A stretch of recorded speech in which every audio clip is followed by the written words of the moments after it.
Hello guys, আসসালামু আলাইকুম।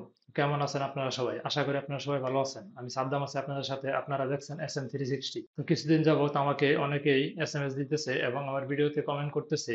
তারা অ্যাপল আইডি তৈরি করেছে এবং অ্যাপল আইডি লগ ইন করেছে। অ্যাপ স্টোরে যাওয়ার পর তাদের সমস্যা হচ্ছে। তাদের অ্যাপ স্টোর ওপেন হচ্ছে না। তাদের একটি মেসেজ আসতেছে। মেসেজে লেখা আসতেছে, this Apple ID was created ডিফেন্ট country reason. যারা ওল্ড সেকেন্ড হ্যান্ড ফোন কিনতেছে তারা অ্যাপল আইডি তৈরি করতে গেলে এই সমস্যার সম্মুখীন হচ্ছে। তো এই সমস্যার সমাধান আমি বের করেছি এবং আমাকে যারা এসএমএস করেছে তাদেরকে এই সমস্যার সমাধান করে দিয়েছি। তো আপনারাও যদি এই সমস্যার সম্মুখীন হন তাহলে কিভাবে সমাধান করবেন সেই বিষয় নিয়ে আজকের এই ভিডিওটি। তো চলুন দেখা যাক কিভাবে এই সমস্যার সমাধান করা যায়। এই সমস্যাটি হওয়ার মূল কারণ হচ্ছে, আগে যখন আমরা ওল্ড আইফোন ব্যবহার করতাম, যেমন আইফোন 5, 6, 7, এগুলোতে অ্যাপল আইডি তৈরি করতে গেলে বাংলাদেশের অপশন আসতো না। আমাদের অন্য দেশ দিয়ে অ্যাপল আইডি তৈরি করতে হতো। এখন অ্যাপল আইডি তৈরি করতে গেলে বাংলাদেশের অপশন আসে। তো আমরা বাংলাদেশের অপশন দিয়ে অ্যাপল আইডি তৈরি করতে পারি। তো এখানেই সমস্যাটি হয়। তো এখন ওল্ড ফোনগুলোতে অ্যাপল আপডেট বন্ধ করে দিয়েছে।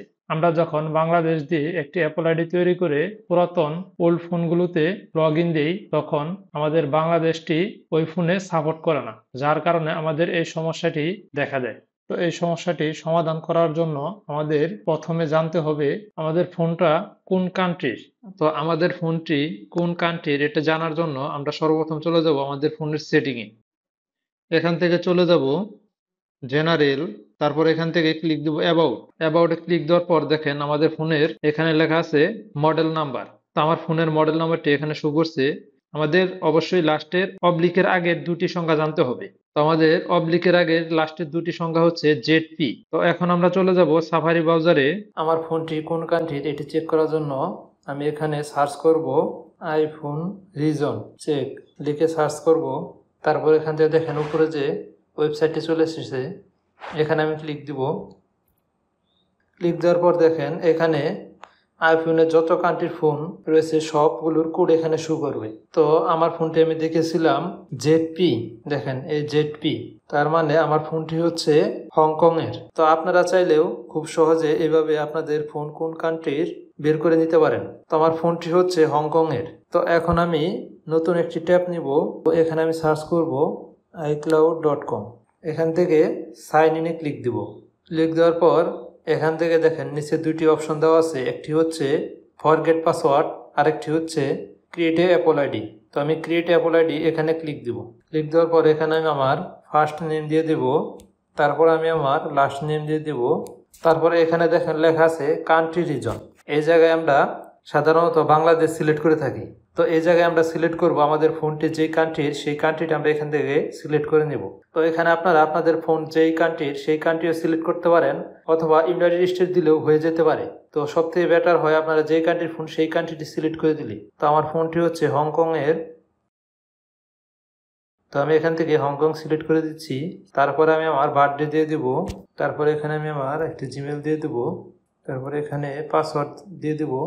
তো আপনারা পাসওয়ার্ড দেওয়ার সময় অবশ্যই একটি জিনিস লক্ষ্য করবেন, আপনাদের জিমেল, আইক্লাউড যে নেম ব্যবহার করেছেন বা যে কোড ব্যবহার করেছেন সেগুলো পাসওয়ার্ডের ক্ষেত্রে ব্যবহার করা যাবে না। যেমন আমি এখানে SM360 ব্যবহার করেছি, তো এটা আমার পাসওয়ার্ডে ব্যবহার করা যাবে না। আমাদের পাসওয়ার্ডে অন্য ভিন্ন কোনো কিছু ব্যবহার করতে হবে। আর পাসওয়ার্ডের অবশ্যই ক্যাপিটাল লেটার, স্মল লেটার, সংখ্যা এবং কিছু সিম্বল মিলিয়ে পাসওয়ার্ড ব্যবহার করতে হবে। তো আমি এখানে একটি পাসওয়ার্ড দিয়ে দিচ্ছি। তারপর দেখেন এখানে আমাদের ফোন নাম্বার দিতে হবে। তো ফোন নাম্বার উপরে এখানে দেওয়া আছে ইউনাইটেড স্টেট। যেহেতু আমরা বাংলাদেশে বসবাস করি তাহলে অবশ্যই আমাদের বাংলাদেশের নাম্বার ব্যবহার করতে হবে। তার জন্য এখানে আমরা বাংলাদেশ সিলেক্ট করে দেব। তো আপনারা এখানে বাংলাদেশ সিলেক্ট করে তারপরে এখানে নিচে ফোন নাম্বার দিয়ে দিবেন। ভেরিফাই উইথ, আপনি যে জিমেল এবং ফোন নাম্বার ব্যবহার করেছেন সেগুলো কিভাবে ভেরিফাই করতে চান, টেক্সটের মাধ্যমে বা ফোন কলের মাধ্যমে। তো আমি টেক্সটের মাধ্যমে করব, তার জন্য টেক্সট সিলেক্ট করে থাকবে। তারপরে এখানে ক্যাপচা। তো এইভাবে সবকিছু দিয়ে তারপর কন্টিনিউ।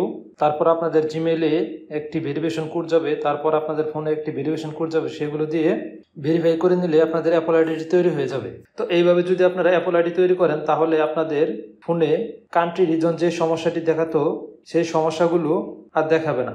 তো আপনারা অ্যাপল আইডি লগ ইন করার পর কান্ট্রি রিজনে যে সমস্যাটা দেখায় সেই সমস্যায় বললে এইভাবে অ্যাপল আইডি তৈরি করে নেবেন, তাহলে আপনাদের সমস্যার সমাধান হয়ে যাবে। আমি এই ভিডিওতে শুধু দেখিয়েছি ডিফারেন্ট কান্ট্রি রিজন এই সমস্যাটি দেখালে কিভাবে এই সমস্যাটির সমাধান করবেন। তো আপনারা যদি একটি পরিপূর্ণ অ্যাপল আইডি তৈরি করতে চান তাহলে আমার এই ইউটিউব চ্যানেলে কিভাবে একটি পরিপূর্ণ অ্যাপল আইডি তৈরি করতে হয় তার সম্পূর্ণ ভিডিও দেওয়া আছে। আপনারা সেই ভিডিওটি দেখে আসবেন, তাহলে অবশ্যই পরিপূর্ণ একটি অ্যাপল আইডি আপনারা তৈরি করতে পারবেন। তো আজকের ভিডিও এই পর্যন্তই। এই ভিডিওটি সম্পূর্ণ দেখার জন্য আপনাদেরকে ধন্যবাদ। আমার এই ভিডিওটি যদি আপনাদের ভালো লেগে থাকে তাহলে অবশ্যই আমার চ্যানেলটি সাবস্ক্রাইব করে লাইক, কমেন্ট, শেয়ার করে আমার সাথে থাকবেন। ধন্যবাদ সবাইকে।